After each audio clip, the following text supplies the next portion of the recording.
Welcome back to Grow with Georgia.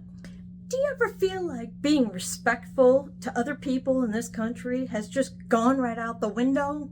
Yeah, I'm feeling that big time during this election season. I think people are just being nasty and mean to each other. I just saw a post today about a musician who basically told people in his audience at his concert that if you vote for so-and-so, you can leave right now.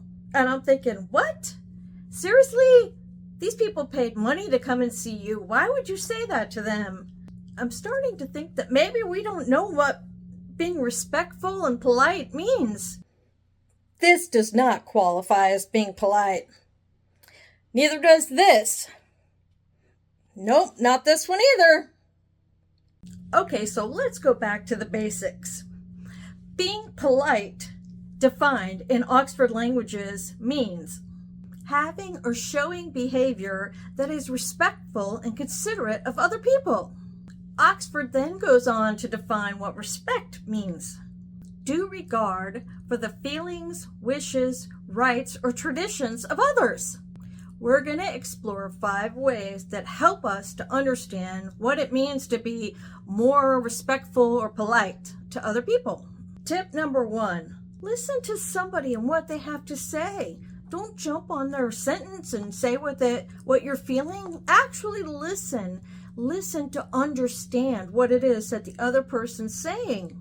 If that person doesn't say what you would want them to say, it's okay. Just listen. That, my friends, is how you're more polite. Tip number 2, we're going to make sure that if we do something wrong to somebody else, we apologize.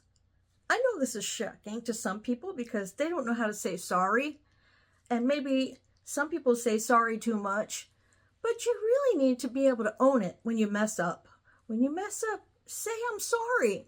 Not only are you doing what's right, but you're teaching other people that you respect them enough to acknowledge that you were wrong. Tip number 3, be thoughtful and patient with other people's opinions. Especially right now during election season.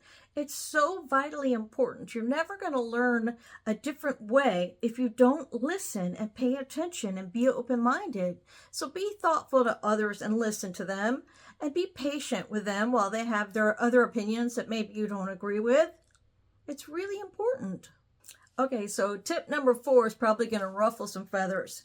Tip number 4 basically says, the world does not revolve around only you. I want you to know that your opinion is not the only opinion that matters. Your opinion isn't necessarily the right opinion.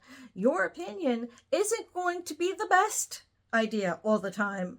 So you need to recognize that what you feel may not be okay for somebody else. And that's okay. You have your opinion, someone else has their opinion, and you just need to recognize that there's more than one opinion here. Tip number 5, treat people the way that you would want to be treated. That's really at the core center of being respectful to other people. How would I feel if somebody said something that was snippy at me and I thought that that was kind of rude? Would I want to say that to somebody else? No. If you would like somebody to return something that maybe you lent to them, then maybe it's important that you return to them what they lent to you. Or if you don't want them to be nasty to you, then you probably don't want to be nasty to them.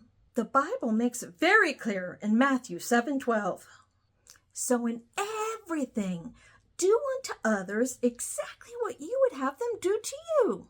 I mean, if God said it, who am I to question it? You want to test God? You go right ahead, not me. You might be asking me, why do I have to be respectful and polite? Why is that even important? Let me tell you, in Proverbs 16:24, it says, pleasant words are a honeycomb, sweet to the soul and healing to the bones. Give me some of that honeycomb. I love some pleasant words. That's a little nugget for today. If you're finding any value in this video, don't forget to hit the subscribe button down below. I hope you have a blessed week.